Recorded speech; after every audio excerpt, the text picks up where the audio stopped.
네, 토크앤드시티 코너로 함께 넘어오셨습니다. 12월 마지막 주의 첫 거래일인 오늘인데요.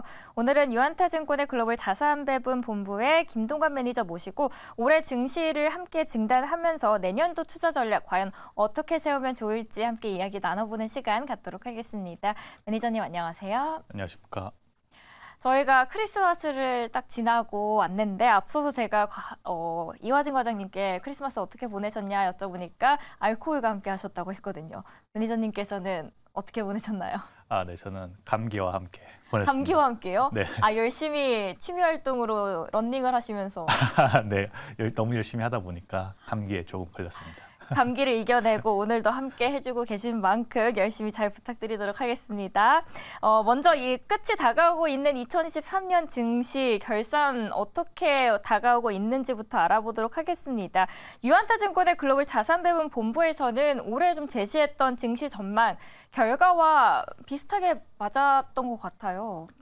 네, 그렇습니다. 이제 저희가 2023년도에 이제 연초에서 많은 기관들이 경기 침체로 가기 때문에 굉장히 시장 투자하기 안 좋은 시점이다라고 이야기들을 많이 주셨는데 저희는 그와 정반대의 제시를 했었고 그에 따른 좋은 실적을 거뒀다라고 이렇게 말씀을 드릴 수가 있겠는데 이에 대해서 7가지 키워드로 저희가 한번 말씀을 드려보도록 하겠습니다. 일단 첫 번째로는 저희 본부에서는 이제 상고 하중 또는 상고 하고를 이야기를 했었습니다. 즉, 이 미국의 증시에 관련해서 상반기에 높고 하반기에 그렇게 낮지 않고 중간 정도 갈 수도 있다. 또는 상반기에는 어느 정도 오르고 하반기는 더 오를 수 있다. 이런 식으로 이제 말씀을 드렸었는데 실제로 이제 상반기 내내 랠리가 이어졌다가 하반기에 조금 한 10% 정도 이렇게 단기적인 조정이 있었지만 그 이후에 다시 한번 지금 신고가를 경신을 하는 그런 모습을 보였기 때문에 이에 대한 저희의 분석은 어느 정도 맞아들었다라고 자체적으로 평가를 하고 있고요. 두 번째로는 이제 나스닥 100에 중점을 두었다라고 이렇게 말씀을 드리고 있습니다. 자, 이 말은 상승 랠리를 펼침에 있어서 나도 그 중에서 어떤 종목, 어떤 산업에 주목을 해야 될 것이냐라고 판단했을 때 저희는 기술주가 많이 모여있는 나스닥 100에 주목을 하는 것이 좋겠다라고 기존에 말씀을 드렸고요. 특히나 이제 가장 상승 랠리가 컸었고 가장 현금 보유량이 많은 그런 M7이죠. 빅테크들의 주목을 했었다라는 부분에 있어서 굉장히 저희는 기쁜 마음을 생각을 하고 있고 또 하나는 하반기에는 이 빅테크를 넘어선 나머지 나스닥 100 종목들도 크게 상승을 할 수 있다라고 이렇게 말씀을 드렸는데 이 부분이 어느 정도 맞아들었다라고 판단을 하고 있습니다. 자, 그리고 세 번째로는 이제 채권에 대한 투자 전략을 말씀드릴 수가 있겠는데 저희는 계속해서 이 채권 투자, 물론 뭐 매력이 있을 수도 있겠지만 그에 대한 매력도를 그렇게까지 크게 보지는 않았기 때문에 전체 투자 포트에 많아봐야 뭐 30%라고 말씀을 드렸다가 저희가 제가 이 방송에 출연한 한 4개월 전부터 채권 투자 비중을 그렇게까지 높게 하기에는 별로인 것 같다라고도 이제 말씀을 드렸었습니다. 그랬다가 이제 최근에 10년물 채권 금리가 5%까지 올라갔었을 때 다시 한번 그 비중을 다시 한번 높여도 될 것 같다라고 말씀드리면서 단기채 위주로 이제 매수를 할 것을 어느 정도 말씀을 드렸었는데 이 부분도 마찬가지로 어느 정도 좋은 성과를 거뒀다라고 자체적으로 평가를 하고 있고요. 네 번째로는 이제 저희가 1995년에 대한 랠리가 이어지고 있는 것 같다라고 이렇게 말씀을 드리면서 굉장히 이 지금의 랠리가 95년 랠리와 비슷한 것 같다라고도 이제 이렇게 말씀을 드리면서 인터넷 시대가 발발했었던 95년도에 생산성이 향상이 되면서 굉장히 인플레이션을 꺾어 들어간 그런 모습과 함께 시장이 굉장히 크게 반등을 했었고 23년에도 마찬가지로 AI라는 이런 훈풍이 불면서 3월부터 굉장히 가속화되는 그런 빅테크들과 반도체들의 실적이 좋게 나왔기 때문에 이 부분에 대해서도 어게인 1995 이런 모습으로서 저희는 어느 정도 맞았다라고 판단을 하고 있습니다. 자, 그리고 이제 가상화폐 투자에 대해서도 이제 말씀을 드릴 수가 있겠는데 자, 2023년도 초반에 분명히 경기 침체가 온다라고 하는 모습에 있어서 안전자산에 대한 투자를 어느 곳에 해야 될까라고 많은 분들이 질문을 주셨을 때 금 쪽으로 많이 투자를 하시더라고요. 하지만 이제 저희는 인플레이션이 어느 정도 잦아드는 그런 모습이기 때문에 금 같은 그런 안전자산보다는 이런 리스크가 어느 정도 있는 주식 투자를 하는 것이 옳다라고 판단을 했었기 때문에 그 중에서도 뭐 어느 정도 비중을 그런 다른 쪽에 두고 싶다라고 했을 때는 비트코인이라든지 이더리움 같은 그런 규모가 좀 어느 정도 큰 가상화폐에 두는 것이 더 적절하다라고 판단을 했었는데 이 부분도 어느 정도 맞았던 것 같습니다.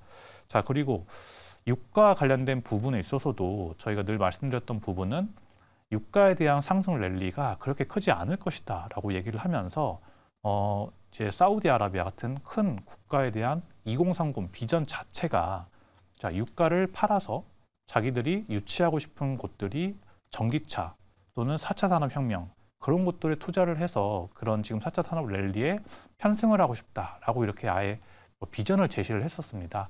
그렇기 때문에 뭐 테슬라 투자를 하느냐 마느냐, 뭐 루시드를 더 투자하느냐 마느냐 이런 모습을 보였기 때문에 그리고 신재생에너지 관련된 부분에 있어서도 생산 단가 자체가 유가보다도 낮아지고 있는 그런 트렌드가 계속해서 나오고 있기 때문에 유가 상승의 랠리가 그렇게 크게 오래가지 않을 것이다라고 말씀을 드렸던 부분이 있었는데 지금의 유가가 $75 수준으로서 하향 안정화되고 있는 모습에서 어느 정도 만족을 할 만한 그런 전망이었다라고 말씀을 드릴 수가 있겠고 마지막으로는 기술주가 배당주보다는 훨씬 더 매력이 있다라고 이렇게 말씀을 드렸었습니다. 자, S&P 500의 배당률이 뭐 1.5% 수준이라고 했었을 때 이것은 그렇게까지 매력이 있을까라고 판단했을 때 저희는 그렇지 않다라고 판단을 했었고 이에 따라서 뭐 최근에 많은 분들이 매수를 하셨던 SCHD ETF 같은 그런 것보다는 차라리 QQQ를 담았다라고도 이렇게 말씀을 드렸었는데 이 부분에 대해서 2023년에 대해서는 저희의 전망이 어느 정도 들어맞았다라고 판단을 하고 있습니다. 네. 사실 2023년 적중률이 꽤 많이 높았던 만큼 2024년 어떻게 전망을 하고 계시는지가 더 기대가 되고 있거든요. 2024년은 금리 인하에 대한 기대감이 더욱더 커지고 있는 만큼 더 밝을 것이다. 그리고 크리스마스 기적이 내년까지도 더 이어질 것이다라는 기대감이 한층 더 커지고 있습니다. 매니저님 어떻게 보십니까? 2024년. 2024년은 뭐 지금 많은 분들께서 너무 과열이 된 거 아니냐라고 했는데 저희는 이 과열이 계속될 것 같다. 네, 오히려 버블을 걱정해야 되는 거 아니냐라고도 판단할 정도로 계속해서 랠리를 펼칠 수 있는 구간이 24년에 나오지 않을까 그렇게 판단을 하고 있습니다. 그 근거들 그럼 앞서서 7가지를 제시를 해주셨는데 이번에도 7가지인가요? 이번에는 10가지로 나눠봤는데 좀 줄여서 말씀을 좀 드려보도록 하겠습니다. 좋습니다. 네, 일단은 앞전에 제일 첫 번째로 말씀드렸던 게 랠리의 흐름이 어떻게 될 것이냐를 뭐 상고하저, 상고하중 이렇게 말씀을 드렸는데 24년에도 똑같을 것 같습니다. 상고하저 또는 상고하중, 즉 상반기에 오르고 하반기에 조금 주춤하거나 또는 하반기에도 적당히 올라갈 것 같은 그런 모습을 나올 것 같다라고 저희는 판단을 하고 있는데 그에 있어서 이제 23년에는 7월 달에 이제 저희가 조정을 받았는데 이번 24년도에는 5월 달에 조금 2달 정도 앞당겨서 조정을 받을 것 같다라고 판단을 하고 있고 그에 대한 근거로는 이제 24년도에 미국의 선거해가 이제 나오고 있는데 지난 과거 평균으로 봤을 때 5월 달이 가장 이렇게 조정을 많이 받은 그런 선거해 기간 중에 하나였기 때문에 그렇게 판단을 하고 있고요. 기본적으로 이제 선거해에 있어서는 60년, 70년 가까이에 대한 평균치로는 7% 가까이 S&P 500이 상승을 했었던 그런 모습을 나타내고 있습니다. 관련된 부분에 있어서 지금 저희 잔존가치 모델이라고 하는 저희가 사용하는 모델링을 통해서도 지금의 증시가 그렇게까지 과열 구간은 아니라고 판단을 하고 있기 때문에 상고하저 또는 상고하중이라고 이렇게 판단을 하고 있습니다. 상반기에는 그래도 우리가 빛을 발할 수 있다라고 이야기를 해주셨습니다. 자, 그렇다면은 응답하라 1996년과 1998년의 재현 가능성 지속적으로 누려볼 수 있다라고 이야기를 하셨어요. 이게 어떤 의미인가요? 네, 이미 앵커님께서 앞전에 어느 정도 해답을 주셨습니다. 24년에 정말 많은 기관들 그리고 이제 많은 기관들에서 S&P 500의 전망치를 상향을 조정을 하면서 계속해서 이 부분에 있어서 그렇게 얘기를 하는 부분은 말씀해 주셨던 것처럼 네, 지금 금리 인하 기대감이 굉장히 커져 있기 때문이다라고 이렇게 나오고 있는데 응답하라 1996, 응답하라 1998 이 기간이 바로 이제 금리 인상을 마무리 짓고 드디어 금리 인하를 시작했던 그런 구간이고 동시에 인터넷이라고 하는 엄청난 그 혁명이 일어났던 그런 구간입니다. 이에 따라서 생산성 향상이 굉장히 가파르게 일어나서요. 이때 당시에 뭐 96년부터 98년 이 2년 한 해 동안 연평균 2.7% 가까운 생산성 향상이 굉장히 가파르게 일어났던 그런 모습이 나타났고요. 이 부분에 있어서 이제 저희는 경제 성장률 또한 2% 정도로 이제 골디락스 구간 유지할 수 있을 정도로의 경제 성장률이 나오면서 증시가 약 완만하게 그렇게 증시를 계속 뒷받쳐 줄 수 있는 그런 모습이 나타날 것이다라고도 판단을 하고 있습니다. 그리고 1월 하면 많은 분들이 기대를 하실 수 있는 이벤트가 있는데 ETF 상장이 있습니다. 가상화폐. 전망 어떻게 보시는지요? 여기에 대한 전망 밝게 보시는 분들이 많죠. 네, 맞습니다. 이 ETF 이 비트코인 상장 관련된 부분에 있어서는 당연히 정답은 없습니다. 하지만 지금 이 화폐 가치에 대한 많은 분들이 글로벌적으로 합치가 되고 있는 모습은 정말 캐시가 킹이라고 판단을 하지 않고 오히려 캐시는 언제든 찍어낼 수 있는 맞아요. 그런 수단이구나라는 측면에서 점점 이 가상화폐에 대한 수요가 늘어나고 있는 부분은 사실이기 때문에 ETF에 대한 부분에 있어서는 어느 정도 상당히 가능하지 않을까 그렇게 저는 판단을 하고 있습니다. 그렇다면 성장주와 배당주가 있다라고 했어요. 여전히 그러면은 배당주보다는 성장 기술주에 대한 투자가 더 중요하다라고 보실까요? 네, 그렇습니다. 지금 배당률 S&P 500의 배당률이 아까 말씀드렸던 것처럼 1.5% 수준으로서 계속 유지가 되고 있는데 물론 이 배당을 준다라는 것은 주주 환원 정책에 따라서 어느 정도 안전 마진을 가져갈 수 있는 것도 맞습니다. 다만 이제 올해는 24년은 이 금리 인하가 되는 구간으로서 리스크 온이죠. 위험 자산 선호 심리가 더욱더 강해질 수 있는 그런 랠리가 펼쳐질 수 있는 그런 구간이기 때문에 굳이 안전 마진을 들고 상승 여력이 낮은 그런 배당주에 투자하기보다는 그런 성장 여력이 있는 성장주에 투자를 하는 것이 옳다라고 판단을 하고 있고 그 중에서도 AI 관련주는 절대 빼놓을 수 없는 그런 산업이기 때문에 그런 부분에 집중을 하는 것이 더욱더 옳다. 배당주에 투자를 하더라도 자신의 포트 비중에 20%는 넘어가지 않을 정도로 하는 것이 좋지 않을까 그렇게 판단을 하고 있습니다. 성장주 안에서도 AI 유망하다 이야기를 해주셨습니다. 내년에도 원달러 환율 전망도 굉장히 중요할 것 같은데요. 어떤 투자 전략 저희가 갖고 가야 될까요? 네, 저희 본부에서는 어찌됐든 이 달러가 약보합세를 유지를 하게 되면서 원달러 환율 기준으로 1,250원 하단 1,300원 수준으로 이렇게 전망을 하고 있기 때문에 이 부분에 있어서는 여전히 사실 이 신흥국보다는 선진국 투자, 특히나 이제 미국 주식에 대한 투자가 굉장히 중요하다라고 판단을 하고 있고요. 그리고 국내 투자도 굉장히 좋은 상황이다라고 이제 저희는 판단을 하고 있는데 지금 미국의 나스닥 기준으로 S&P 500 기준으로 했을 때 52주 신고가를 기록한 종목의 비중이 약 20% 정도 되는데 우리나라는 그에 못 미치는 뭐 10% 정도도 안 되는 걸로 지금 확인이 되고 있습니다. 그에 따라서 아직까지 우리나라가 과열 구간이다라고 판단하기에는 이르고 앞전에서도 이제 나왔던 패널 분께서 말씀해 주신 것처럼 지금 반도체 시장에 대한 열기가 굉장히 뜨겁기 때문에 우리나라에 있어서 특히나 이제 반도체의 글로벌 경쟁력을 가진 기업들도 많기 때문에 이런 부분을 절대 놓쳐서는 안 된다 그렇게 판단을 하고 있겠습니다. 업종별로 그러면 마지막으로 선택과 집중이 필요할 것 같은데 어떻게 선택과 집중을 하면 좋을까요? 저희 투자자분들께서는. 네, 앞전에 여러 번 언급을 드렸던 바로 AI 관련된 부분 그리고 반도체 관련된 부분을 가장 집중적으로 말씀을 드렸는데 이 부분에 있어서 자기 포트의 50% 이상은 이 반도체와 AI 관련주에 투자를 하는 것이 옳다라고 판단을 하고 있고요. 그에 있어서 뭐 실적이 없는 기대감만 가지고 있는 흑자 전환이 안 된 그런 기업 말고 실적이 흑자가 전환이 됐고 충분히 현금 흐름이 좋은 그런 빅테크들 위주 그리고 이미 흑자 전환이 되어 있고 마진 상승률이 뭐 YOY 50% 이상 되는 그런 기업들 많기 때문에 그런 기업들 위주로 보라라고 말씀을 드릴 수가 있겠습니다. 네. 내년에 대한 전망 10가지 정도로 요약을 해주셨습니다. 내년 하면 가장 큰 키워드가 뭔가 생각해보면 아무래도 금리 인하가 떠오릅니다.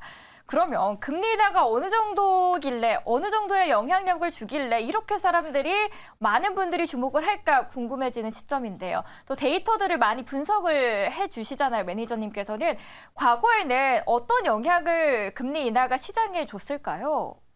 네, 일단 지금 현재 상황에서 기대감을 살펴보시면 지금 보시면 24년도에 3월 달 금리 인하 가능성이 70% 가까이 나와 있는 모습으로서 굉장히 시장에 약간 하입된 그런 모습을 살펴보실 수가 있겠고, 24년 말까지로 보았을 때 한 해 동안 1에서 무려 1.75% 가까이 금리를 인하할 수도 있을 것이다라는 그런 전망치가 나오면서, 와, 만약에 정말로 1.5% 이상, 1.75% 금리 인하를 단 1년 만에 진행을 해버린다고 하면 이때는 저희가 앞전에 말씀드렸던 건 정말 버블을 우려할 정도로 많이 내리는 구간이 될 것이다 라고 이렇게 판단을 할 수가 있겠습니다. 그리고 지금 보시면 좌측에 있는 이제 그래프를 살펴보시면 이것은 빨간색이 이제 글로벌하게 있는 그런 국가별 중앙은행의 금리 인상을 나타내는 것이고요. 파란색은 이제 금리 인하 구간을 나타내는 것인데, 지금 보시면 23년까지는 계속해서 금리 인상을 하는 그런 구간이 많았다고 하면 24년에는 파란색으로 금리 인하를 할 것이다라고 전망이 되는 국가들이 많습니다. 그리고 지금 우측에 있는 것은 월별로 얼마나 많은 국가들이, 많은 국가의 중앙은행들이 지금 금리를 인하하고 있느냐를 보고 있는데, 계속해서 우상향하고 있는 모습으로서 글로벌리하게도 지금 금리 인하를 하고 있는 움직임이 계속되고 있다라고 이렇게 말씀을 드릴 수가 있겠는데요. 자, 저희가 과거에 말씀드렸던 응답하라 199 막 이런 얘기를 말씀드렸는데, 이때 당시에도 보시면은 1995년에 금리 인하를 이제 단행을 하게 되면서 0.75% 금리 인하를 하게 되었습니다. 이때 당시에 연평균 성장률이 S&P 500이 12에서 16%가 나타나면서 완만한 이런 성장률을 미 증시가 보였다라고 이렇게 말씀을 드릴 수가 있겠는데, 중간에 뭐 아시아 위기가 있어서 0.25% 다시 금리를 올리긴 했지만 다시 한번 급격하게 0.75% 1998년도에 이렇게 금리를 인하했던 그런 모습이 나오면서, 이때 당시에 인플레이션도 한풀 꺾이는 모습과 동시에 금리 인하까지 되니까 시장이 정말 환호를 하면서 미친 듯이 성장을 했던 그런 모습을 나타내고 있습니다. 이때 당시만 하더라도 뭐 나스닥이 뭐 200% 이상 거뜬하게 올랐으니까 정말 과열 상태가 되었고, 결국에는 버블이 붕괴가 되는 그런 모습을 나타내는데, 지금 많은 기관에서 이자 비용이 굉장히 부담스럽기 때문에 금리를 많이 내려야 된다 이런 얘기를 하는 기관들도 있지만, 저희 본부에서는 너무나 급격하게 내리는 모습은 오히려 미국의 버블을 빨리 앞당길 수 있는 모습이라서 여기에서는 오히려 과거 95년에서 96년 이 구간 정도의 0.75% 정도, 단 3번 정도의 금리 인하가 있지 않을까. 그래서 10년물 국채금리 기준으로 했을 때 3에서 4%, 중간값으로 했을 때는 3.5% 정도 수준의 금리 수준으로 나타나지 않을까, 그렇게 판단을 하고 있습니다. 너무 급격한 금리 인하는 시장에게 오히려 독이 될 수 있다라고 보시는 거고요. 그렇다면은 과거에 거품이라고 했던 그 증시가 만들어졌을 때 지금 S&P 500 그 기술주들을 중심으로 보라고 하시는데, 과거에는 어느 정도의 수익이 났을까요? 네, 지금 보시면 굉장히 깜짝 놀라실 텐데, 자, 이 98년도 그리고 2000년도 당시 아까 보셨던 것처럼 급격하게 이 0.75%를 다시 한번 금리 인하를 했던 이 구간에 보시면, 자, S&P 500이 이때 당시에 68% 바닥 대비해서 올랐고요. 그런데 나스닥이 이때 당시 같은 구간에 바닥 대비해서 278%가 올랐고요. 더 대단한 것은 필라델피아 반도체 지수는 같은 구간에 645%가 올랐습니다. 즉 필라델피아 반도체 지수는 이때 당시에 S&P 500 거의 10배 가까이 올랐던 그런 모습을 나타내고 있습니다. 뭐 이 정도로 과연 AI 시대에 S&P 500 대비해서 지금의 반도체 종목들이 이렇게 10배 이상 오를 것이냐, 이렇게까지 오를 거라고는 누구도 장담을 하진 못하지만 적어도 만약에 S&P 500과 나스닥의 랠리가 이어진다라고 했을 경우에는 충분히 이 필라델피아 반도체 지수 10배 정도는 아니지만 2배 이상은 갈 수 있지 않을까, 그렇게 판단을 하고 있는데, 지금 살펴보시면은, 네, 다음 장 보시면 지금 이 우측에 위쪽에 있는 이 테이블이 바로 이제 이 테크 기업들의 투자 회수금 KPX가 증가할 수 있는 여력이다라고 나오고 있는데 지금 보시면 1990년과 2000년도 당시 이때를 살펴보시면 계속해서 우상향하는 그런 모습을 보이면서 투자 규모가 계속해서 급격하게 증가를 하는 그런 모습을 보이고 있습니다. 자, 지금은 그런데 23년도 구간이 0% 수준으로 전분기 대비해서 어느 정도 머물러 있는 그런 모습을 나타내고 있기 때문에 아직까지는 과열이 아니구나. 기업들이 선택과 집중을 해서 투자를 하는 것이지 무분별하게 투자를 하고 있지는 않구나라고 판단을 하고 있기 때문에 24년도에 기업들이 자신들의 경쟁력을 충분히 끌어올리기 위해서는 이 KPX 부분이 어느 정도 올라갈 수 있는 그런 여력이 남아있다라고 생각을 하고 있고 관련해서도 지금 고용률이 지금 YOY 기준으로는 마이너스 구간을 나타내고 있는데 이 부분도 KPX가 테크 기업 쪽에서 증가를 하게 된다라고 하면은 다시 한번 증가를 할 수 있는 그런 모습을 나타낼 것이다라고 판단을 하고 있습니다. AI 산업이 더욱더 빨라질수록 2024년 그리고 2026년에 더욱더 붐이 일어나면서 반도체에 대한 수요는 기하급수적으로 더 급등할 것이다라고 보시는 거고요. 그렇다면 이쯤에서 포트폴리오를 어떻게 분배를 하면 좋을까 고민이 되시는 분들이 많으실 것 같아요. 어떻게 분배를 하면 좋을까요? 네, 앞전에도 계속 힌트를 드렸던 것처럼 이 빅테크 그리고 IT 관련해서는 반도체, AI 그리고 AI 관련된 하드웨어, 이 소프트웨어 기업들에 집중을 해서 총 55%의 비중을 담는 것을 저희는 계속해서 강조를 드리고 있고요. 그리고 이제 성장주와 가치주로 나눴을 때는 8대2 전략으로서 성장주의 80, 가치주의 20을 이렇게 얘기를 드리고 있는데 성장주에서도 지금 보시면 전기차 제가 앞전에 계속 한 번도 언급을 드리진 않았지만 전기차 시장이 지금 성장 여력이 조금 둔화된 것이지 성장을 하지 않는 게 아닙니다. 그렇기 때문에 여기서 분명히 많은 기업들이 전쟁을 펼치고 있고 그 안에서 승자가 나올 테니까 지금 그 옥석 가리기 중에 있는 굉장히 중요한 기업들을 파악을 해서 15% 정도 투자하는 것이 굉장히 중요하다 이렇게 말씀을 드릴 수가 있겠고 AI 산업이 발달함과 동시에 지금 굉장히 많은 바이오 기업들이 빠르게 흑자 전환을 하는 그런 모습을 나타내고 있기 때문에 바이오 기업도 5% 정도 투자를 하라라고 이제 저희는 말씀을 드리고 있는데 바이오 기업에 있어서 이 기술력에 대해서 정확하게 인지를 하지 못하는 경우가 되게 많기 때문에 이 부분은 ETF 등으로 이제 대응을 하라라고 말씀을 드릴 수가 있겠고 신재생 에너지 관련된 부분도 금리 인하가 빠르게 나타난다라고 했을 경우에 이 금리에 굉장히 민감한 신재생 산업 관련된 부분에 있어서도 상승 탄력을 충분히 받을 수 있기 때문에 5% 정도 투자를 하라라고 이렇게 말씀을 드릴 수가 있겠습니다. 대형 기술주 그리고 반도체 AI 하드웨어 쪽으로 많은 비중을 싣는 게 좋겠다라고 이야기를 해주셨고요. 그리고 전기차 최근에 좀 지지부진하지만 아직까지 성장을 하고 있지 성장세는 계속 유지하되 둔화되고 있는 흐름이지 계속해서 성장하면서 올라가고 있다라고 하는 측면에서는 15%의 비중을 두는 게 좋겠다라고 하셨습니다. 그리고 바이오 관심 있으신 분들께서는 한 단어 바이오 사실 공부하시기 어려우실 거예요. 그래서 ETF 쪽으로 눈을 돌리시는 것도 하나의 참고사항이 되실 것 같습니다. 자, 그렇다면은 탐욕 지수도 많이 갖고 와 주세요, 매니저님께서. 요새는 어떻게 보여지고 있나요, 최근에? 최근에 지금 보면은 확실히 금리 인하 관련된 부분에서 앞전에 보셨던 것처럼 너무나 과한 금리 인하를 생각하시는 분들이 많은 것과 같은 그런 모습이 센티먼트에서도 이렇게 나오고 있는데 지금 보시는 것처럼 지금 우측으로 갈수록 이 고평가를 받고 있는 주식들이 저평가 PER 대비해서 더 이렇게 아웃퍼폼을 하고 있는 모습으로서 굉장히 어느 정도 시장이 하입되고 있다라고 보실 수가 있겠고 그리고 이제 공포 탐욕 지수를 보더라도 77 이제 과열 구간으로서 이제 나오고 있는 모습이 나오고 있습니다. 이렇게 되면 앞전에 말씀드린 것처럼 24년도에 올라가기 힘든 거 아니야? 이렇게 판단을 할 수도 있는데 저희는 그렇게 보지 않고요. 지금 앞전에도 말씀드렸던 것처럼 지금 나스닥 기준으로 했을 때 52주 신고가를 기록한 기업의 퍼센테이지가 11%이고요. 뉴욕 증권거래소는 비중이 12% 그리고 S&P 500은 고작 20%입니다.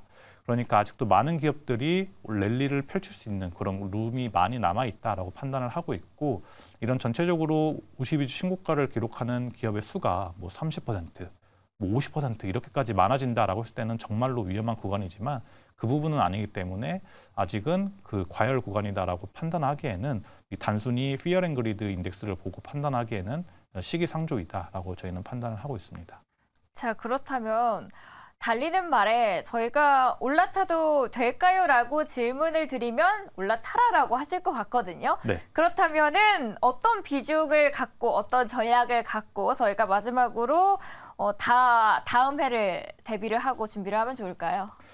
네, 지금 저희는 다시 한번 지난번에 말씀드렸던 주식 7, 채권 3이 아니라 이제는 다시 한번 주식으로 더 5%를 올려서 주식 75%, 채권 25% 이렇게 말씀을 드리고 있고, 채권 수익률에 대해서는 이미 10년물 국채금리 기준으로 했을 때 5% 이상에서 투자를 하셨던 분들은 꽤나 재미를 많이 보셨을 거라고 판단을 하고 있지만, 여기서 지금 3.9% 수준에서 더 빠르게 하락해서 뭐 2%, 1%까지 갈 것이냐라고 생각했을 때는 그렇지 않다라고 판단을 하고, 어느 정도 채권 수익률에 대해서는 보수적인 5%에서 6% 정도가 가지 않을까라고 판단을 하고 있기 때문에 어느 정도 차익 실현을 하신다라고 했을 경우에 다시 한번 주식시장, 그리고 주식에서도 아까 말씀드렸던 성장주 위주로 다시 한번 비중을 확대를 하는 게 옳지 않나, 그렇게 판단을 하고 있습니다. 성장주 위주의 성장세가 내년에 더 도드라질 수 있겠다라고 이야기를 해주셨고요. 주식에 대한 비중을 채권보다 더 많이 실어주셨습니다. 오늘 정리를 정말 꼼꼼하게 해주셨는데요. 함께 해주신 분은 김동건 매니저였습니다. 오늘도 잘 들었습니다.